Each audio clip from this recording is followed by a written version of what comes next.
Muito bom dia a todos. Gostaria de falar da enorme alegria de estar voltando a esta casa. Já estivemos aqui 2 ou 3 vezes, uma delas pela internet, né? Nas épocas aí da pandemia, em situação um pouco mais difícil do que aquela que nós estamos vivendo na atualidade, né? Então é uma satisfação a gente perceber que, de uma maneira geral, na vida como um todo e nas nossas casas espíritas, estamos voltando à modalidade anterior, né? Como a Gleice falou, o pessoal fala do novo normal, mas nada como o velho habitual, né? O nosso contato, a nossa presença, estarmos no mesmo ambiente, por exemplo, compartilhando das mesmas vibrações, o que é uma coisa maravilhosa, porque além de nós aqui, dezenas de encarnados que aqui estamos, tem centenas de desencarnados que estão aqui principalmente para nos auxiliar, né? Estão prontos para esse auxílio e com a nossa presença aqui isso fica inclusive facilitado. Então quero agradecer mais uma vez, Gleice, pelo convite e dizer da alegria de estarmos aqui de novo. Hoje nós vamos tratar de um tema que é uma passagem muito interessante, uma passagem que suscita muitas reflexões, que é atire a primeira pedra.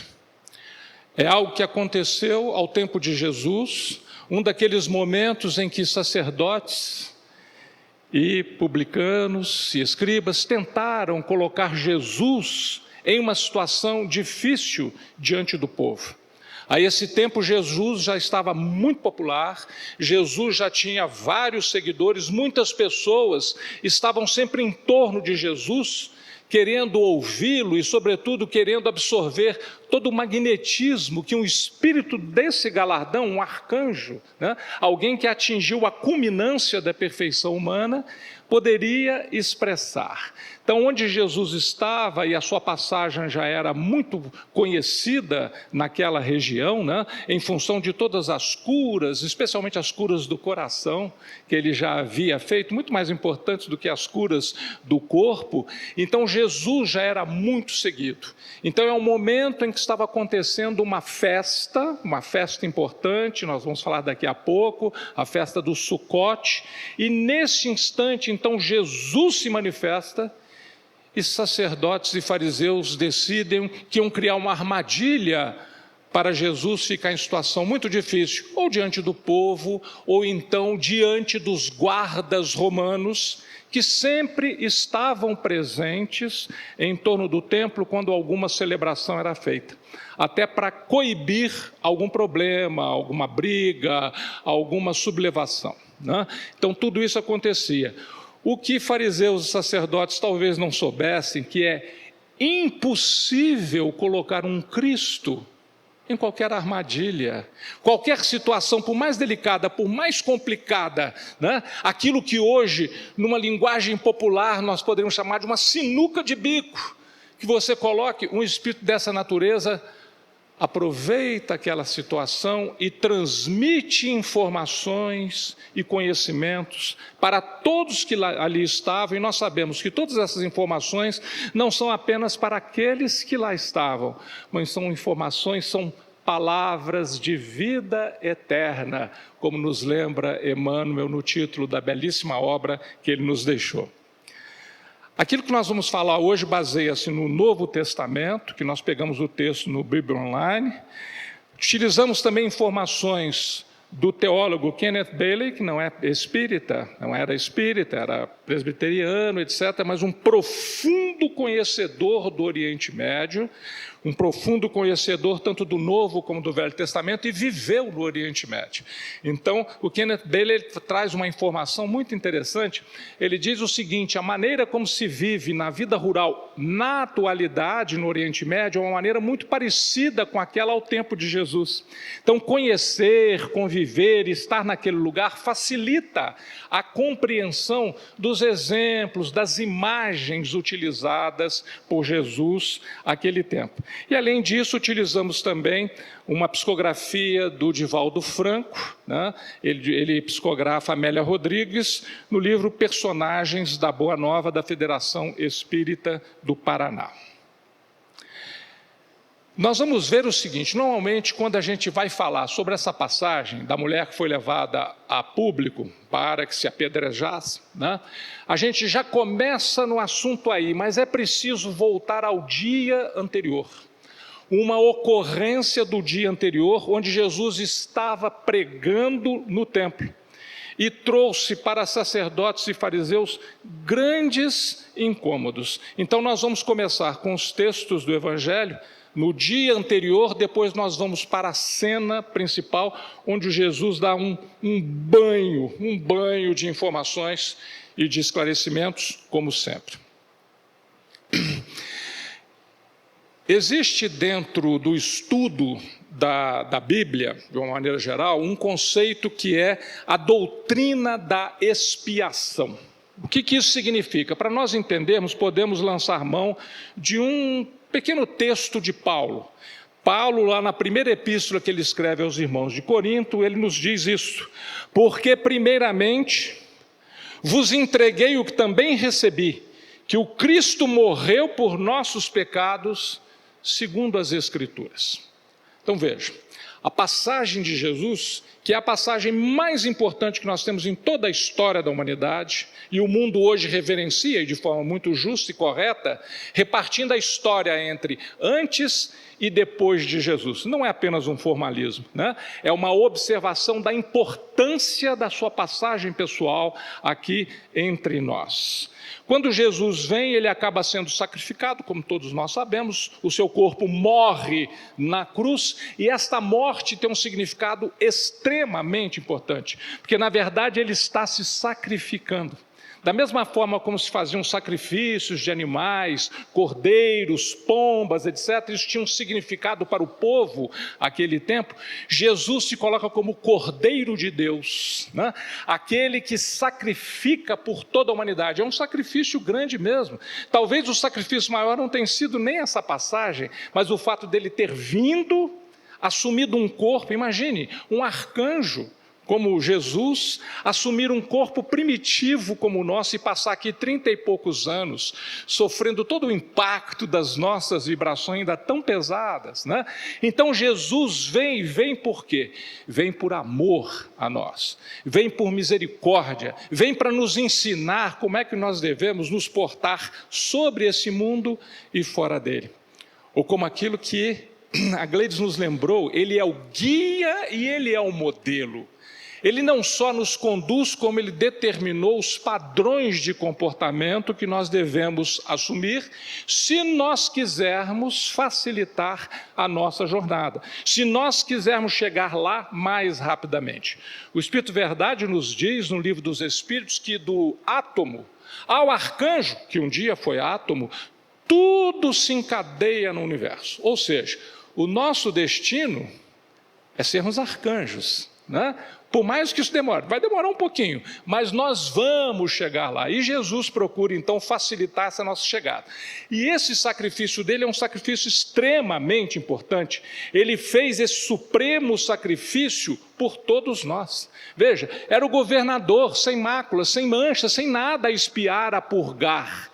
Mas ele passa por tudo isso para nos mostrar como é que nós devemos nos portar. Nós passamos pelas dificuldades naturais da nossa existência, submetidos a leis de causa e efeito. Obviamente, nós sofremos as consequências daquilo que fizemos no passado. Então estamos, apesar de às vezes reclamarmos muito, o mundo está difícil, estamos exatamente onde precisamos estar, num mundo de provas e expiações. E aí vamos esperar encontrar o quê? Se não expiações e provas.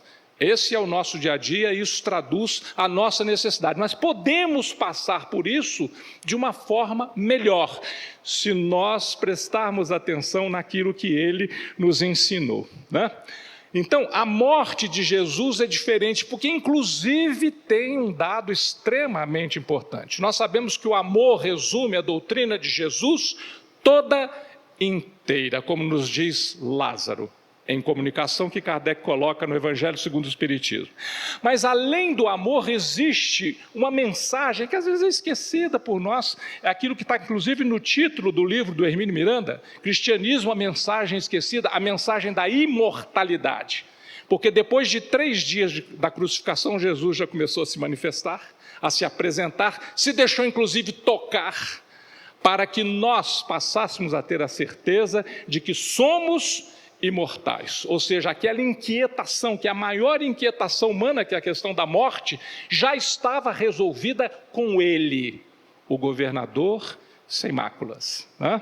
Mas vamos ver, segundo o Kenneth Bailey, ele diz o seguinte, que essa passagem, a maneira como Jesus se coloca, inclusive, nos ajuda a compreender, sobretudo, essa misericórdia, nos ajuda a compreender para que ele veio entre nós. Existe um tremendo dilema nos textos sagrados. Esta passagem da mulher adúltera, né? Inclusive é estranho chamar de passagem da mulher adúltera, mas é assim que normalmente se chama, porque ninguém pode adulterar sozinho, né? Então no mínimo devia ser passagem do casal adúltero, tá certo? E não só colocar nas costas da mulher. Bom, o machismo hoje ainda é muito grande, imagine naquele tempo, né? Então esta passagem às vezes ela acontece em João, às vezes ela aparece em Lucas, e às vezes num determinado escrito não aparece em nenhum dos evangelhos. Por quê? Veja, por causa de uma preocupação. Como é que você tinha o evangelho naquele tempo? Certo?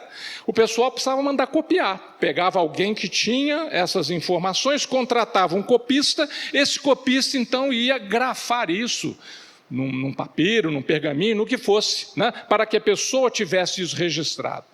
Alguns pais, temendo esta passagem e equivocadamente, achando que isso poderia produzir uma certa licenciosidade para as suas filhas, pedia ao copista: aquela passagem, não põe não, pula.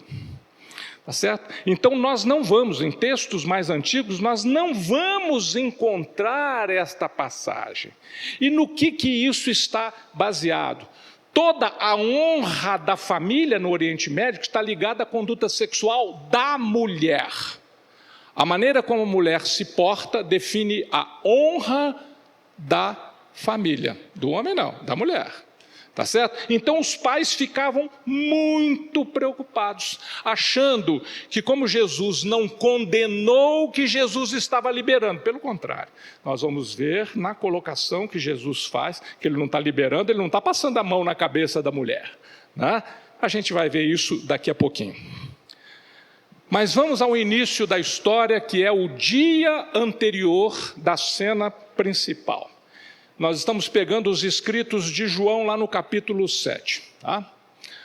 Diz o seguinte: e no último dia, o grande dia da festa, que é a festa do Sucote, ou tabernáculo, Jesus pôs-se em pé e clamou dizendo: se alguém tem sede, venha a mim e beba. Quem crê em mim, como diz a Escritura, rios de água viva correrão do seu ventre. O que Jesus está falando? Ele está relembrando de coisas que já haviam sido inspiradas aos profetas. Declarações desse tipo já apareciam nos textos sagrados, na Bíblia, no Antigo Testamento. Aliás, não poderia ser diferente, porque quem foi que inspirou esses trabalhadores ou os enviou para o preparo da sua vinda? Foi o próprio Cristo, né? Então, passagens que a gente vai ver no Antigo Testamento, onde se diz que Deus se comunicou e falou diretamente, nós sabemos que, claro, Deus tudo pode, mas provavelmente alguma entidade, ou talvez o próprio Cristo, estaria então se comunicando e passando as informações e guiando este povo que ele escolheu para depois nascer entre eles, né? Então, veja, esta festa qual que era? Uma celebração que se fazia durante 7 dias, se chamava Sucote ou tabernáculos. Interessante a gente observar o seguinte: ao final desta festa, o dia que fosse o dia seguinte, esse dia seguinte, ele seria tratado como se fosse um sábado. E nós sabemos que o sábado tem toda uma consideração diferente para os judeus. No sábado é dia de restrições, você não pode trabalhar, você não pode fazer negócios, você sequer pode escrever de forma permanente, ou seja, escrever numa tábua ou escrever num pergaminho, você não pode fazer. Tá certo? Isso estava proibido entre os judeus. Essa alegação que Jesus faz é uma alegação muito parecida com aquela que nós encontramos lá em Isaías, no capítulo 55. Isaías, um dos grandes profetas, um inclusive que anunciou a vinda do Messias, né? Isaías, por exemplo, nos fala: ó vós todos que tendes sede, vinde às águas, e os que não tendes dinheiro, vinde, comprai e comei. Sim, vinde, comprai, sem dinheiro e sem preço, vinho e leite. E ele continua: inclinai os vossos ouvidos e vinde a mim, ouvi e a vossa alma viverá, porque convosco farei uma aliança perpétua, dando-vos as firmes beneficências de Davi. Jesus está fazendo referência a esse texto que, claro, sacerdotes, escribas, fariseus, o povo conhecia, tá certo? Eles conheciam tudo isso aí, e os sacerdotes ficam escandalizados, os fariseus: puxa, quem é esse Galileu aí, o que ele está achando? Ele vem aqui e fala com a força que Isaías falou, ele vai fornecer uma água, vai jorrar tudo, alimento a partir dele, o que é isso? Né? Ou seja, eles não haviam compreendido que ali estava o Messias prometido, né? Nos próprios textos que eles liam do Antigo Testamento. E Jesus, inclusive, fala de uma aliança. Ele fala que é o tempo da nova aliança. A ideia da aliança, da aproximação, do casamento, né? O casamento é a ideia muito forte, tanto é que Jesus faz inúmeras alegações a esse respeito. Algumas parábolas ele conta que o rei mandou preparar o casamento do seu filho, né? O filho é Jesus casando-se com toda a humanidade, né? Reformando ou reforçando esta aliança, esta ligação com toda a humanidade. Mas vamos ver o que acontece. Essa declaração de Jesus causou um enorme tumulto. Um enorme tumulto por quê?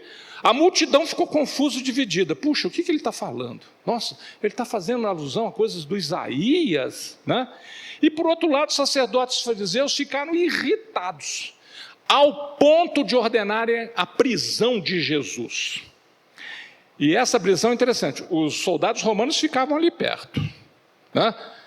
Funcionários do Sinédrio também ordenaram a prisão de Jesus. Essa prisão aconteceu? Não. Por que não aconteceu? Bom, primeiro, Nicodemos, aquele que foi perguntar a Jesus o que se devia fazer para ganhar o reino dos céus, né? Jesus responde, tinha que nascer de novo. É o mesmo Nicodemos. Nicodemos, que já estava muito impressionado com a personalidade e os ensinamentos de Jesus, fala com eles: como é que é isso? Como é que vocês vão mandar prender o homem? Não teve processo, ele não foi ouvido, que história é essa de mandar prender? Mandaram o Nicodemos ficar quietinho e falar: é isso mesmo.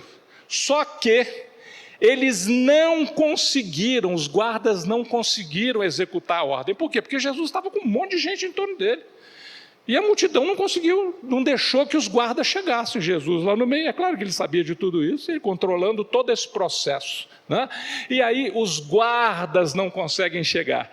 E é interessante que no relato singelo de João, ele diz o seguinte: e cada um foi para sua casa. Ou seja, não prenderam Jesus, a ordem não foi cumprida, era um bando de gente, por exemplo, fariseus e publicanos, etc., resolveram ir embora. Daqui a pouco Jesus também foi. E Jesus sai e vai com os seus discípulos pernoitar para voltar no dia seguinte.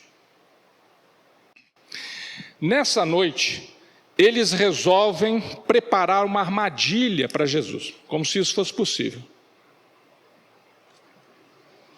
Tentaram inúmeras vezes. Lembra aquela da moeda? Deve pagar tributo a César, não deve? Etc. Jesus sai magistralmente, né? Aqui eles resolveram fazer essa armadilha porque eles estavam muito irritados. Durante a noite, os fariseus planejaram uma armadilha usando a lei. Eles queriam que Jesus ficasse desacreditado diante do povo em função da lei mosaica. Tá certo? Então, o que eles planejaram? Durante a noite, eles prenderam uma mulher, para falar como está no Evangelho, apanhada em flagrante adultério. Possivelmente, ali na conversa, boca pequena, etc., já deviam saber que um casal estava se encontrando, uma senhora estava se encontrando com alguém que não era o seu marido. Falaram: vamos aproveitar essa situação, vamos pegar e vamos levar a mulher à praça pública, a lei manda apedrejar. Vamos ver o que o Rabi aí vai falar que a gente deve fazer, tá certo? O que dizia a lei? Nós fomos ver. Está lá no Levítico, que é um dos 5 livros do Moisés, né? Ou atribuídos a ele. No Levítico, no capítulo 20, está assim, ó. Também o homem que adulterar com a mulher de outro, havendo adulterado com a mulher do seu próximo, próximos eram só aqueles que pertenciam às 12 tribos de Israel. Se estivesse fora, eles nem se consideravam próximos. Mas se estivessem, entre aspas, os irmãos, era considerado adultério. Certamente morrerá o adúltero e a adúltera. Então a lei mandava levar os dois. Praça pública, dia seguinte. Nós vamos ver no relato que só a mulher é levada à praça pública. Por quê? Mais uma vez machismo? Talvez. Tá certo? Nós não sabemos. Agora, sem dúvida, um erro, né? Por quê? Porque a lei mandava apedrejar os dois. Se era para seguir a lei, tinha que levar o casal. Eles não levam o casal. Vamos ver como é que é o dia seguinte. E antes disso, como que eles pegaram a mulher? Então, provavelmente, eles já sabiam que isso estava acontecendo, né? Então,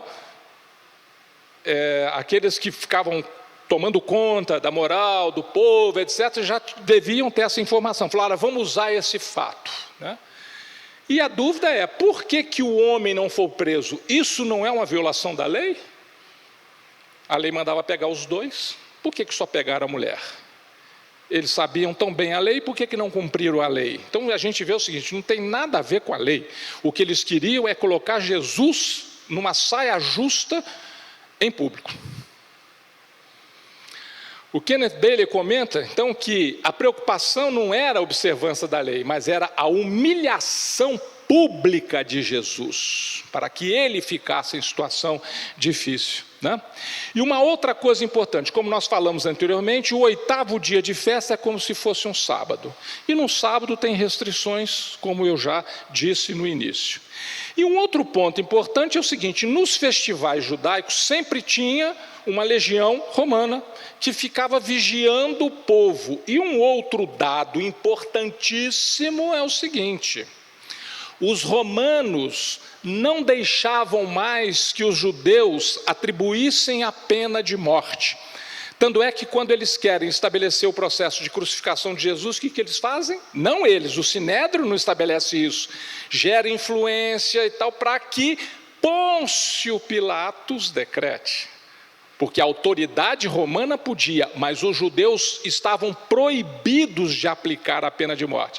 Imagina se, ao levar à praça pública, Jesus falar, não, tem que condenar mesmo. Ele condena, então ele, além de tudo, está com uma situação difícil em relação aos romanos. Se ele fala, não façam nada, ele está, teoricamente, descumprindo a lei. Ou seja, numa situação ou noutra, ele estaria em condição muito difícil, ou diante do povo, ou diante do dominador romano. Mas vamos ao relato. Essa é a cena principal no dia seguinte.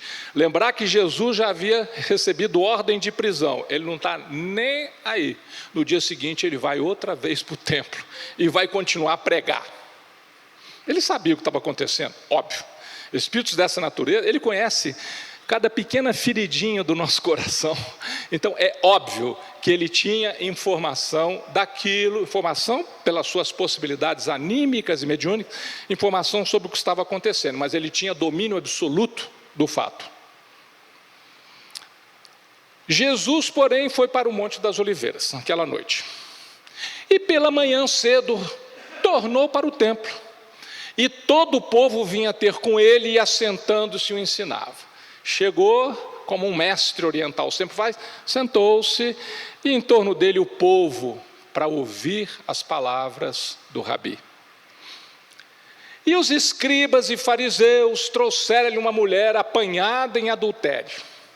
Eles sabiam que Jesus ia voltar, Jesus já havia feito isso outras vezes. Eles sabiam que o Galileu, na visão deles, era abusado. E os escribas e fariseus trouxeram a mulher e pondo-a no meio disseram-lhe, mestre, essa mulher foi apanhada no próprio ato adulterando, e na lei nos mandou Moisés que as tais sejam apedrejadas. pois, o que dizes? Veja, que pergunta difícil, gente. A lei manda apedrejar, a mulher está ali, estão dando testemunho de que ela foi pega. Ele é um rabi, profundo conhecedor da lei, sem dúvida. E aí, rabi, o que nós devemos fazer? Isto diziam eles tentando, para que tivessem de que o acusar. Mas Jesus, inclinando-se, escrevia com o dedo na terra. O que Jesus está fazendo aqui, gente? Quando ele escreve na terra, a terra, o vento sopra, as palavras se vão. Ele está dizendo para os fariseus o seguinte: eu conheço perfeitamente a lei. Eu estou escrevendo na terra, não estou gravando de forma permanente. Ele está dando uma dica importantíssima. Mas eles querem uma situação difícil. Jesus está lá, inclinado, escrevendo no chão, tranquilo, deixando que as pessoas reflitam. Jesus usa essa técnica inúmeras vezes. Vem uma pergunta, Jesus não responde de pronto às vezes, né? Ele deixa, ele conta uma história, uma parábola, e pergunta para aquele que havia chegado até ele: o que você acha? Né? Por exemplo, na parábola do samaritano, né? Quando aquele doutor da lei pergunta: quem é o meu próximo? Aí ele conta toda a história, o que o sacerdote passou, viu o homem caído, não fez nada. O levita, que era um sacerdote também, passou, não fez nada. E o samaritano, que não era considerado próximo, porque ele não estava nas tribos tradicionais, o samaritano passou e abraçou e deu todo o segmento, né, do que devia ser feito. Aí ele pergunta para o doutor da lei: quem você acha que é o próximo? O doutor da lei diz: aquele que usou de misericórdia. Então Jesus usa essa técnica inúmeras vezes, né, para forçar a reflexão, para fazer com que nós possamos pensar a respeito das coisas. Depois que a gente pensa, compreende, isso segmenta dentro de nós, né? Isto é uma técnica maravilhosa de ensinar, é uma pedagogia suprema, né? Mas vamos na sequência do acontecimento. E como insistisse perguntava talvez para Jesus: aí, rabi, o que quem deve fazer? Apedreja ou não apedreja? Jesus endireitou-se, estava inclinado, endireitou-se, se mostrou a todos e disse-lhes: aquele dentre vós que está sem pecado, seja o primeiro que atire a pedra contra ela. E tornando a inclinar-se, escrevia na terra. O que Jesus fez? Forçou a reflexão de todos. Um mando de gente lá, pessoas jovens, pessoas mais idosas, né? Jesus falou: olha, quem não tiver pecado, lança a pedra. Vocês estão dizendo que ela errou? Bem, quem não tiver erro nenhum, lança a pedra. O que é que acontece? Jesus, nós sabemos, podia ter evitado o templo. No dia seguinte, ele foi. É lógico que ele já havia lido a mente dos fariseus, ele sabia o que estava acontecendo. Estou resumindo um pouco daquilo que nós falamos anteriormente. Ao escrever na terra, ele mostrou que sabia perfeitamente a lei, né? Estava escrevendo, o vento ia soprar, as palavras iam embora. Jesus não vai contra a lei. Ele não foi contra, ele diz: não façam nada. Ele fala: quem estiver sem pecado, atira a primeira pedra. Jesus pegou o foco e lançou sobre todos. O foco estava lançado sobre ele. Os fariseus fizeram uma pergunta para ele: e aí, rabi, o que a gente deve fazer? Então todo mundo de olho nele. Se fosse no cinema, as câmeras estariam todas lançadas sobre ele, né? Mas aí ele devolve para todo mundo: olha, quem não tiver erro nenhum, atira a primeira pedra, manda brasa. Vocês acham que isso tem que fazer? Façam. Então Jesus transfere a responsabilidade. E se alguém apedrejasse a mulher, morresse, vamos lembrar, a guarda romana estava ali. A guarda romana estando ali, podia prender, porque ninguém poderia, nenhum judeu poderia executar uma pena de morte. Estava proibido pelo dominador romano, né? E aí é o seguinte: mas será que todos tinham essa reflexão sobre os seus próprios erros? Tinham. E eram lembrados nos livros do próprio Antigo Testamento. Querem ver? Eclesiastes, capítulo 7, versículo 20. Na verdade, que não há homem justo sobre a terra que faça o bem e nunca peque. Ou seja, eles já haviam refletido nos seus estudos, na sinagoga, em casa, nos comentários, etc., que todo mundo tinha os seus pecados, uns grandes, outros pequenos, mas que todo mundo tinha os seus problemas. Então Jesus força essa reflexão, né? E lança a responsabilidade sobre todos. O que vai acontecer? Vamos ver. Continuação da cena principal. Quando ouviram isso, redarguidos da consciência, está interessante essa tradução, saíram um, a começar pelos mais velhos até aos últimos. Ficou só Jesus e a mulher que estava no meio. Antes de prosseguirmos, desde garoto, eu sempre gostei muito do Evangelho, sempre li. Eu sempre fiquei incomodado com isso. Por que os mais velhos saíram primeiro? Tá certo?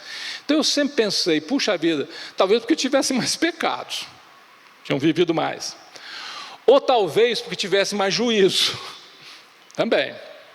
Tá certo? Mas nós vamos ver daqui a pouquinho que existe uma outra terceira e possível explicação de alguém que realmente conhece, um teólogo. Nós vamos ver que observação que ele vai fazer. Mas vamos ver na sequência. E endireitando-se, Jesus viu, ninguém estava mais lá, todo mundo foi embora, os velhos saíram primeiro.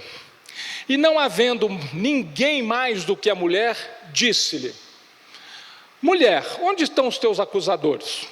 Cadê aquele povo que estava dizendo aí que você estava errado, que ia te apedrejar? Ninguém te condenou? E ela disse: ninguém, Senhor. E disse-lhe Jesus: nem eu também te condeno, vai-te e não peques mais. Veja, é muito importante que a gente leia essa frase inteira e com muita atenção. Jesus falou: eu não te condeno, mas minha filha, vai, acerta a sua vida, faça mais isso. Isso está prejudicando a sua evolução espiritual. Então veja que não tem nada a ver com aquilo que alguns pais na antiguidade tinham medo. Uma certa licenciosidade. Licenciosidade nenhuma. Jesus está dizendo para ela: você não agiu corretamente. Reformula os seus propósitos de vida. Mas ele diz: eu também não te condeno. E ele não tinha pecado. Se ele quisesse, ele poderia, mas ele não condenou. Vamos ver um pouco mais, algumas palavras de Jesus, para a gente entender com um pouquinho mais de profundidade isso. Falou-lhes, pois, Jesus outra vez, dizendo: eu sou a luz do mundo. Quem me segue não andará em trevas, mas terá a luz da vida. Então aí ele está se mostrando claramente para todos, inclusive para fariseus, publicanos, sacerdotes, etc., quem ele era. Certo? Ele veio para iluminar o mundo inteiro. Disseram-lhe, pois, os fariseus: tu testificas de ti mesmo, teu testemunho não é verdadeiro. Você está falando por si mesmo, ou seja, que autoridade que você tem para falar? Respondeu Jesus e disse-lhes: ainda que eu testifico de mim mesmo, o meu testemunho é verdadeiro. E aí ele explica por que o testemunho dele é verdadeiro. Porque eu sei de onde eu vim e para onde eu vou, mas vós não sabeis de onde eu venho nem para onde eu vou. Ou seja, ele está dizendo: abram os olhos. Eu sou o governador do planeta, vim aqui para abrir todo mundo. Está um monte de gente andando meio distraído, fazendo um monte de coisa que não devia. Prestem atenção, ou seja, sigam a própria profecia lá de Isaías. Abram os ouvidos, enxerguem com os olhos, aproveitem essa experiência. Eu estou aqui para iluminar o mundo, né? Então ele está mostrando quem ele é, sem nenhum subterfúgio.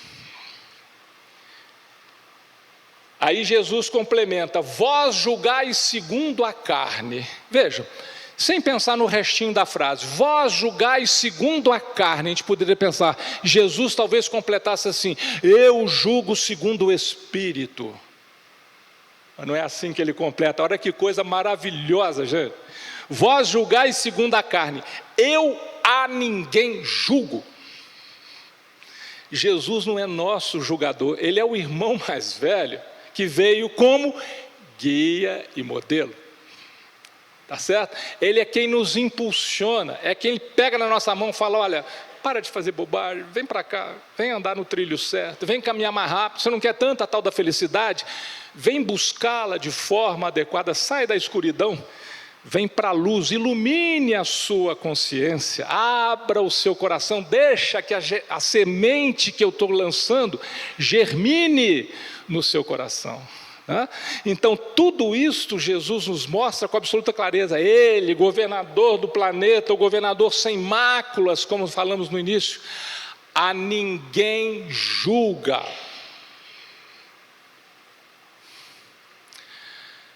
No Oriente Médio, as pessoas naturalmente procuram ver o comportamento dos mais velhos. Os mais velhos são mais experientes, eram aqueles que conduziam, tinham conselhos de anciães para que fossem consultados sobre o comportamento das comunidades. Então essa é uma possível explicação de por que os velhos saíram primeiro. Porque quando falaram lança a pedra, provavelmente a comunidade olhou para os mais velhos, para ver como é que os mais velhos iam agir. A maneira como eles agissem, eles se sentiriam tranquilos para repetir essa ação, né? Então, esta é uma interpretação da teologia, essa é uma interpretação do Kenneth Bailey, esse teólogo americano já desencarnado, né? Então, a interpretação que nos parece muito interessante. O foco, Jesus puxou o foco para todo mundo, aí todo mundo olhou para os mais idosos, todo mundo olhando para os idosos, eles falam: nossa, eu tenho pecado, eu conheço Eclesiastes, vamos embora, né? Não vamos ficar aqui. Jesus não teve prazer nenhum em humilhar os adversários. Não, isso não é típico de um arcanjo, né? Apenas o de salvar a mulher e transferir um enorme ensinamento naquele instante. Eu a ninguém julgo, disse Jesus, né? Foi lançado um desafio para a consciência de todos os acusadores. Jesus aceitou o código sexual da tradição, da lei. Ele não disse: não, minha filha, continua fazendo o que você está fazendo, está tudo certo, vai fundo. Não. Jesus falou com ela: vai, não peca mais, não se comprometa mais com a lei, reformula as suas atitudes. O teólogo, inclusive, no livro, ele faz uma pergunta, e eu tenho assim tanta vontade de que ele, como já está desencarnado, que ele tenha obtido essa resposta no plano espiritual. A pergunta que ele faz é: será que o conhecimento do preço pela sua salvação, aquilo que aconteceu, aquele momento impactante na vida dessa mulher, se tornará uma força de mudança de vida para ela? Será que com isso, com a fala, com aquele momento, imagina, ela foi levada à praça pública, falou: vou me apedrejar, daqui a pouco eu estou morta. Aí tudo se transforma com o magnetismo e o amor de Jesus. Jesus muda completamente a cena e faz tudo segundo a lei, né? E demonstra um profundo amor a ela, dizendo: minha filha, reformula, não é assim não, desse jeito não vai dar certo. Então, uma coisa maravilhosa. Será que o Kenneth Bailey teve esta resposta no plano espiritual? Nós não podemos saber, mas nós temos. Como assim? Nós temos. Porque esta passagem sobre a vida dessa mulher e os acontecimentos no futuro, depois deste fato, na praça pública, Amélia Rodrigues teve acesso a essas informações no plano espiritual. E do plano espiritual ela trouxe para nós, através da psicografia do Divaldo Franco, como que foi a sequência da vida dessa mulher. E é isso que nós vamos rapidamente dar uma pincelada para a gente sentir se teve ou não teve impacto na vida dela esta passagem. E nós vamos ver que teve impacto não só na vida dela. Tudo impactou e muito. Vamos ver. A mulher procurou Jesus aquela noite. Ela estava, né? Jesus foi, ela falou: nossa, onde foi esse rabi que fez tudo isso? Onde ele está? Ela ficou sabendo e foi até Jesus para conversar com ele. Ao conversar com ele, ela falou da fraqueza dela, ela falou, realmente eu errei, não devia ter feito, tá certo? Estou consciente de tudo isso, só que eu passei momentos de grande solidão, recém-casado, marido saía com os companheiros, ia para a noitada, me largava lá sozinha, eu não devia ter feito isso, acabei fazendo, chegou alguém, se aproximou e tal, e eu acabei indo nessa conversa, me deixei levar e cedi aquilo que no texto se chama cedi ao sedutor, né?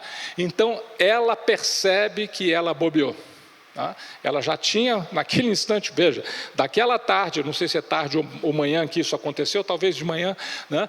Até a noite quando ela procura Jesus, aquilo já tinha formigado no pensamento dessa mulher, né? Ela pensou e pensou muito, né? E aí ela fala com Jesus, puxa vida, né? E agora? O que eu vou fazer da minha vida? Veja, a referência da mulher naquele tempo, o que era? Era o marido ou o pai, tá certo? A família. O marido, claro que não ia aceitá-la, tá certo? Porque além de tudo, ele estava exposto, né? Ali está a mulher que adulterou, olha, é a esposa do fulano de tal, não sei o quê. Ele não ia aceitá-la. Outra, o pai, nem pensar, como nós dissemos, a honra da família era definida pela conduta sexual das mulheres. Se ela procurasse o pai que ia falar, não, você desonrou na sua família, não tem mais espaço para você nesta casa, provavelmente, né? Então ela não tinha mais lugar, não podia contar nem com o marido, nem com o pai. Jesus amorosamente conversa com ela, dá conselhos, fala da reformulação da sua vida, das possibilidades de aproveitamento. Jesus estava enxergando alguém que ele tirou ali de um desencarne iminente para a possibilidade de continuar encarnada no corpo físico e aproveitar esta encarnação.